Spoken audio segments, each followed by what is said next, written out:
Garhwa police को मिली एक बड़ी सफलता की।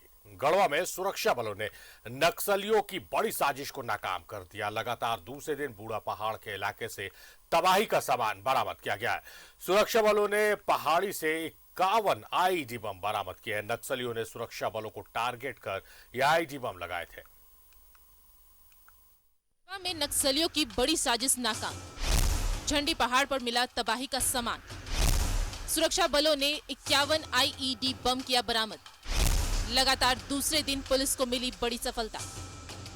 गढ़वा पुलिस ने नक्सलियों की बड़ी साजिश को नाकाम कर दिया है। बूढ़ा पहाड़ से सटे झंडी पहाड़ पर सुरक्षा बलों ने 51 आईईडी बम बरामद किए हैं। साथ ही 2 hand grenade, detonator wire, copper wire, gelatin और बैटरी भी मिला है। आशंका जताई जा रही है कि नक्सलियों ने सुरक्षा बलों को निशाना बनाने के लिए आईईडी बम प्लान किए थे, लेकिन गढ़वा पुलिस, सीआरपीएफ और कोबरा बटालियन की टीम ने नक्सलियों के नापाक मंसूबों को नाकाम कर दिया है और झंडी पहाड़ पर नक्सलियों द्वारा प्लांट 51 आईईडी बम को बरामद किया है।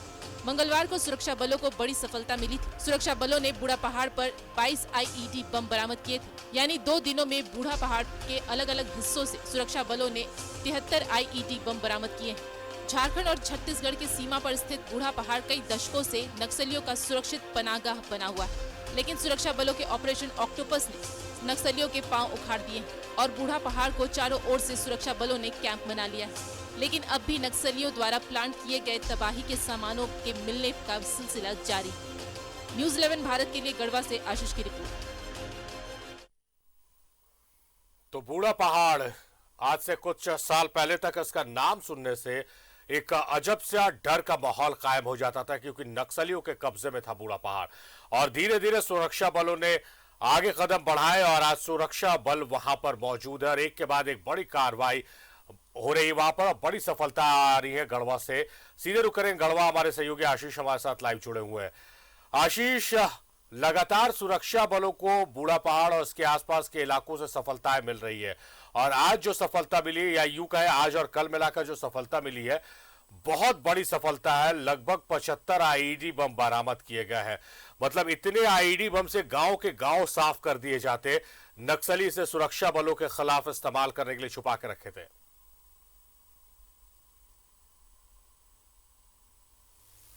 देखिए सारे बिल्कुल, जहां झारखंड की बात करूं तो झारखंड जब से अलग हुई उसमें 2000 के बाद लगातार 2 दशक से लगातार बूढ़ा पहाड़ खाली कराने के लिए लगातार मुहिम छेड़ा गया। चाहे केंद्र सरकार की बात करूं, राज्य सरकार की करूं, तो तमाम दोनों सरकार, केंद्र, सेंट्रल और स्टेट दोनों मिलकर उस पर बूढ़ा पहाड़ को खाली कराने की कोशिश किया, लेकिन उस समय तक सफलता नहीं मिल पाई थी। हमारे जवान भी शहीद हुए थे। क्योंकि फिलहाल के देखिए हालात काफी सुकून देने वाली, राहत देने वाली खबर है।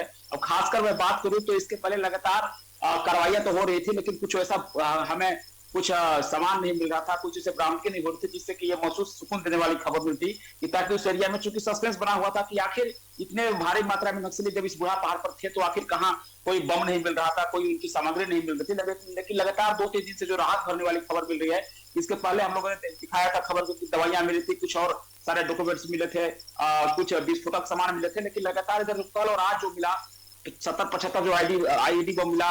और आपने सही बताया कि बिल्कुल इतने आईईडी बम थे कि अगर इस बम को यूज किया जाता तो कई गांव उससे उड़ाया जा सकता था। तो कहीं ना कहीं राहत भरने वाली खबर है। और मैं बात करूं, देखिए गढ़वा एसपी जो अंजनी झा है, साथ में उनका जो सहयोग मिल रहा है 172 बटालियन में जो कमांडेंट आशीष झा है, दोनों के मिली भगत से और सहयोग से ये काम हो रहा है और इतना बढ़िया काम किया जा रहा है कि इन फ्यूचर अगर लगेगा तो शायद और भी सामग्री बरामद हुई। क्योंकि देखिए जब वहां सुरक्षित जोन मान के नक्सली 20 साल से 22 साल से जिस एरिया को अपना घर बना के रहता था, नक्सलियों का घर होता था, जो नकली अपना बच्चों से कायम करते थे, तो तमाम बातों को मद्देनजर देखिए एसपी यंग है। गढ़वा एसपी की बात करूं तो काफी यंग है, काफी टैलेंटेड एसपी हैं और अपने सूझबूझ से जो भी उनके मन में ख्याल आता है, जो अपने विचार आता है, उस हिसाब से कार्रवाई कर रहे हैं। कहीं ना कहीं उनको सफलता मिल रही है, जिसका नतीजा है कुछ दिन पहले हेलीकॉप्टर को उतारा गया, लगातार उस क्षेत्र से नक्सलियों को खाली कराया जा रहा है। कुछ दिन पहले हमने दिखाया था कैसे वहां पर प्रशासन जाके सरकार आपके द्वारा कार्यक्रम का आयोजन किया था, वो भी ऐसे जहां तक अभी तक आजादी के बाद कोई प्रशासनिक अधिकारी या प्रशासन जहां पे गई ही नहीं थी। तो तमाम बातों के मद्देनजर अगर हम देखें तो ये जो आज मिली है इतना भारी मात्रा में जो आईडी बम, लगभग 50-51 बम, तो काफी राहत भरने वाली खबर। क्योंकि लगता है कि फ्यूचर जो भी उस एरिया है और ये जो चूंकि जब वहां पर प्रशासनिक स्तर के अधिकारी जाएंगे, जब विकास कार्य होंगे, तो उस हिसाब से अगर पहले ही सारी चीज को देख रेख में खाली करा दिया जाएगा, आईडी बम निकाल दिया जाएगा या फ्रेम बम है जो भी है, एक सुरक्षित जोन बना दिया जाएगा, तो विकास करने में भी काफी ज्यादा सहायता मिलेगा सारी। आशीष, जानना चाहेंगे आपसे, अगर आप भी सुरक्षा बलों के साथ उस इलाके में गए हो या फिर आपकी किसी अधिकारी से बात हुई हो, उस टेरेन को हम जानना समझना चाहेंगे, क्योंकि बूढ़ा पहाड़ एक वक्त ऐसा लगता था कि पुलिस सुरक्षा बल कभी यहां नहीं पहुंच पाएंगे। बहुत टफ टेरेन है, नक्सली वहां अगर मौजूद है तो पुलिस कितनी भी संख्या में वहां पर पहुंचने की हिम्मत नहीं कर पाती थी आज से कुछ सालों पहले। तो अगर आपने खुद देखा हो या अधिकारियों से बात हुई हो जो वहां पर जाकर लौटे, क्या टेरेन है, किस तरह का वहां पर इंतजामात है, किस जंगल का फायदा उठाते हैं, किस तरह से पहाड़ियों की, कहा जाता है कि मल्टीपल पहाड़ियां, और जब भी ऑपरेशन होते थे उन पहाड़ियों का फायदा उठाकर नक्सली इस पहाड़ से उस पहाड़ चले जाते थे। तो हम चाहेंगे दर्शकों को आप उस टेरेन के बारे में बताएं।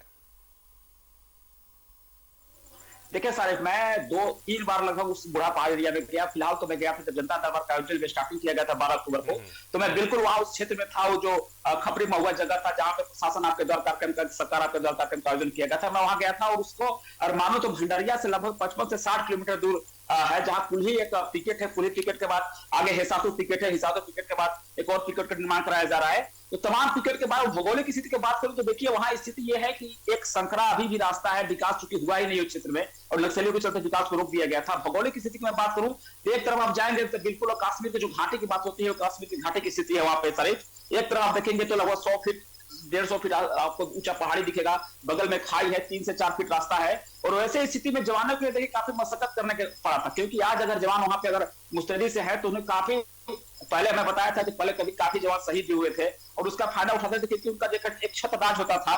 भौगोलिक स्थिति वहां की ऐसा है कि काफी ज्यादा आपका पेड़ मिलेंगे, बड़े बड़े पेड़ मिलेंगे, उसके क्षेत्र में वो आराम से अपना बनाकर रखते थे। आज भी अगर बुढ़ा पहाड़ में चोटी की बात करूं तो वहां लगभग आप पैदल आप जाएंगे तो 1 से 1.5 घंटा मिलेंगे, क्योंकि बहुत जगह तो बाइक से जो जवान है हमारे बाइक से जाते हैं, लेकिन वहां जो बाकी जो एरिया है वहां से 1 से 1.5 घंटा आप जब जर्नी करेंगे, पैदल जर्नी करेंगे, पहाड़ी चढ़ेंगे, तो उसके बाद बुढ़ा पहाड़ का जो छोटी एरिया वहां पे लोग पहुंचते हैं। इस हिसाब से माना जाता था कि काफी सुरक्षित जोन था।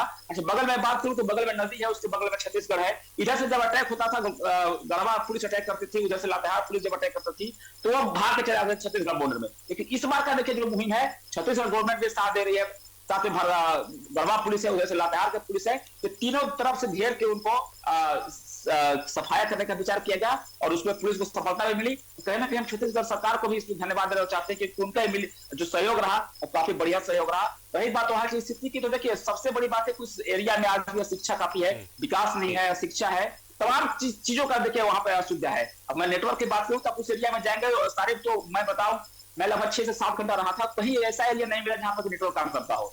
तो इस हिसाब से उन्होंने काफी दिन तक कब्जा बना के रखा था और कब्जा बनाने का नतीजा था कि वहां पर विकास नहीं हुआ, उसका फायदा उठाते रहे।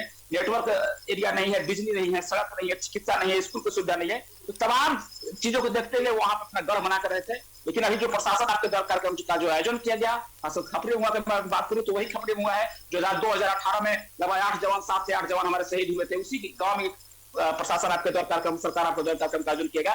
तो काफी बड़ा देखिए चुनौती है। और प्रशासन, गढ़वा प्रशासन की बात करूं, गढ़वा पुलिस की बात करूं तो उनका जो भी चुनौती था, नक्सलियों से जो चुनौती मिलता था, उस चुनौतियों का इन्होंने भरपूर सामना किया और सामना करके स्थिति है कि बुढ़ा पहाड़ नक्सलियों से मुक्त करा दिया गया है। हाँ, कुछ जो उनका जो बम था, जो भी उनका 80 था, चुरा लगा के रखे थे, क्योंकि नक्सली तो चले गए, लेकिन लगातार जो सर्च अभियान चला जा रहा है, लगातार जो वहां की नजरें हैं गढ़वा पुलिस की, सीआरपीएफ 172 बटालियन की, तो तमाम चीजों को देखते हुए इस क्षेत्र को खाली कराया जा रहा है। खाली कराने का मतलब तो वहां से जो आईडी बम था, जो भी केन बम जो भी मिल रहा है, सबसे मिलाकर तब इसके बाद विकास की गाथाएं जरूर क्षेत्र में लिखी जाएगी। सारिफ, चलिए, तो गढ़वा से लगातार सफलताएं की खबर आ रही है और हम उम्मीद करेंगे कि आगे भी इस तरह की सफलताओं की खबर आती रहे गढ़वा से। और बूढ़ा पहाड़ पर जो एक धारणा बन गई थी कि नक्सलियों का कब्जा, अब नक्सलियों से वो पूरी तरह से मुक्त हो गया है। वहां सुरक्षा बल पहुंच चुके हैं, वहां प्रशासन की टीम पहुंच चुकी है और अब वहां विकास भी पहुंचने वाला है। बहुत शुक्रिया आशीष आपका तमाम बातचीत, तमाम जानकारियों के लिए।